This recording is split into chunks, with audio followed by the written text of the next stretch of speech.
O meu marido sempre me dizia que era desnecessário eu gastar dinheiro com salão, mas ele bancava a amante. A minha sogra tem um rolo com a irmã dela. As duas compraram um terreno juntas, dividiram e cada uma fez a sua casa. Até aí tudo bem, as duas moram no mesmo terreno. Quando eu conheci o meu marido, ele sempre me falava que ele gostava do meu cabelo natural, que eu não precisava usar tanta maquiagem, porque eu já era bonita natural. Mas hoje eu vejo como eu fui burra nessa situação, porque desde o início ele me falou como eu tinha que me portar, como eu tinha que me vestir. Eu era muito nova, achava que ele me amava do jeito que eu era. Até que a gente decidiu ir morar junto. A gente alugou uma casa e a partir desse momento, ele passou a ser meu dono. Se antes ele já escolhia a roupa que eu usava, agora ele tinha liberdade para poder se livrar do que eu tinha. Mas como uma boba apaixonada, até aquele momento, eu não via aquilo como maldade. Para se ter uma ideia, ele não permitia que eu cortasse o cabelo de jeito nenhum. Fazer as unhas, nem pensar. Porque afinal, era para me aparecer e isso não tinha necessidade nenhuma. Eu ia gastar dinheiro à toa. Até hoje eu não sei como eu consegui ficar tanto tempo do lado desse homem. Até que a mãe dele ficou muito doente e com isso a gente foi morar com ela na casa dela. Se o meu marido é assim, foi porque ele aprendeu tudo com o pai dele. O pai do meu marido sempre tratou a mãe dele desse jeito. Eu convivia bem pouco com a família do meu marido, mas depois que a gente passou a morar ali, eu pude ver como era a família dele. A prima do meu marido, que também morava ali no terreno, era uma mulher que gostava de se arrumar, que gostava de se aparecer para todo mundo. Fazia bem pouco tempo que a gente estava morando ali, até que um certo dia eu estava estendendo roupa. Essa prima dele veio conversar comigo e me perguntou se eu não queria fazer o meu cabelo.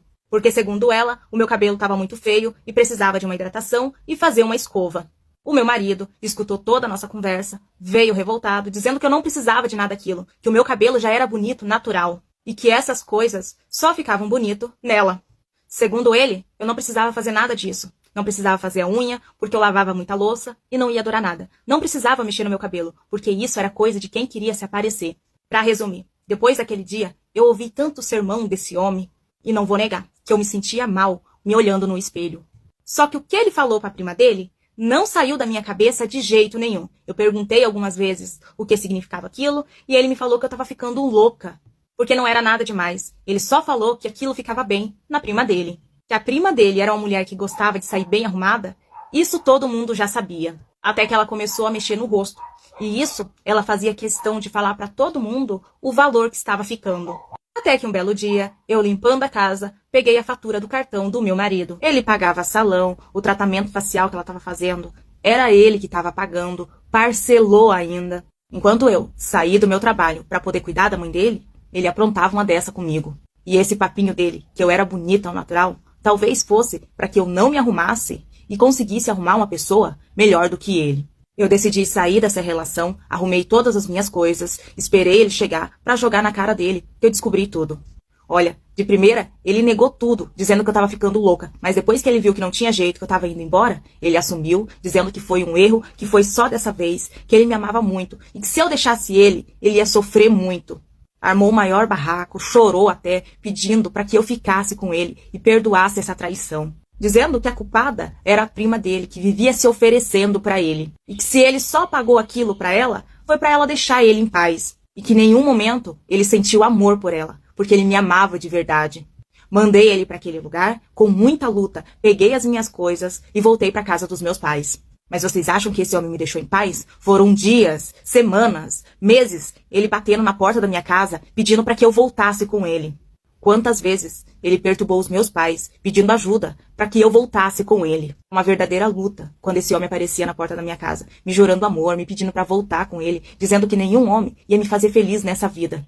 Que ele sim me amava de verdade, que foi só um erro dessa vez. Eu não perdoei ele, porque a minha vida estava muito bem longe desse homem. Às vezes, a melhor vingança para uma pessoa safada é você viver longe dela, seguir com a sua vida. Eu não fui atrás da priminha dele para dar um pega nela, porque gente safada se ferra sozinha. Depois que esse homem saiu da minha vida, eu voltei a trabalhar, comecei a estudar e depois de algum tempo, eu conheci o meu marido. Um homem que me trata muito bem, que me valoriza de verdade. Esse sim, sempre faz questão que eu vá no salão, que eu me arrume, me leva para sair, me dá bons presentes. Ele não tem esse papinho não de beleza natural. Ele já vem logo dizendo, vai comprar uma roupa. O embuste do meu ex, depois de tanto tempo, mesmo assim, não me deixa em paz. Ele não se casou de novo, mas vive me mandando mensagem. Já bloqueei diversas vezes, mas ele sempre cria um perfil falso, pra tá me seguindo. A doce priminha dele, eu fiquei sabendo que ela casou com um homem muito mais velho do que ela. E que, segundo a fofoca, ela vive em pé de guerra com as filhas do tal marido dela. Motivo? Por causa de dinheiro. Mas hoje em dia, eu agradeço a ela por ela ter acabado com o meu casamento.